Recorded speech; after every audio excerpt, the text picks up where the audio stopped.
திருமண தாமதத்துக்கு நிறைய விதமான காரணங்கள் சொன்னாலும், தோஷம் அதேமாரி அமைப்பெலாம் சொன்னாலும் நிறைய பேருக்கு தெரியாத சில அமைப்புகள் இருக்குது. இதன் மூலியமாகவும் திருமணம் தாமதமாகும். அதில் முதல் அமைப்பு என்னென்னு பார்த்தோம்னா, பாகவங்களில் 3ஆம் பாகவம், 7ஆம் பாகவம், 11ஆம் பாகவத்தில் பாவகிரகத்தோட தொடர்பு, சனி செவ்வாய் ராகு போன்ற இருள் சந்திரனோட தொடர்பு இருக்கிறச்ச திருமணம் தாமதமாகும். அதுக்கு அடுத்தபடியாக 2வது அமைப்பு பார்த்தோம்னா, சுக்கரனோட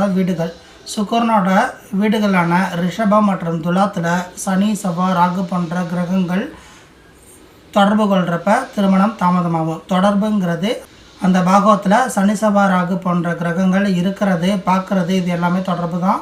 இந்த அமைப்பெல்லாம் இருக்கிறப்ப திருமணம் சற்று தாமதமாகிறதுக்கான அமைப்பு இருக்கும்.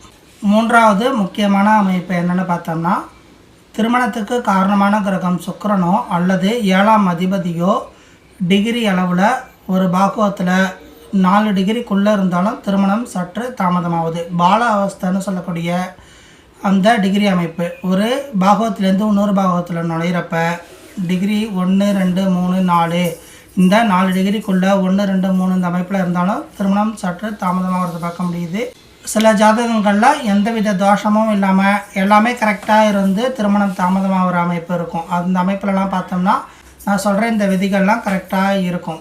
என்னென்னா 3, 7, 11 பாவகிரக தொடர்பு, சுக்கரனோட வீட்டில் பாவகிரக தொடர்பு, சுக்கரனோட டிகிரி 7ஆம் அதிபதியோட டிகிரி 1, 2, 3 அந்த அமைப்பில் இருக்கிறது, 7ஆம் அதிபதி மற்றும் சுக்கிரன் பாலாவஸ்தை அமைப்பில் ஆரம்ப கட்ட டிகிரி அமைப்பில் இருக்கிறது. நன்றி, வணக்கம்.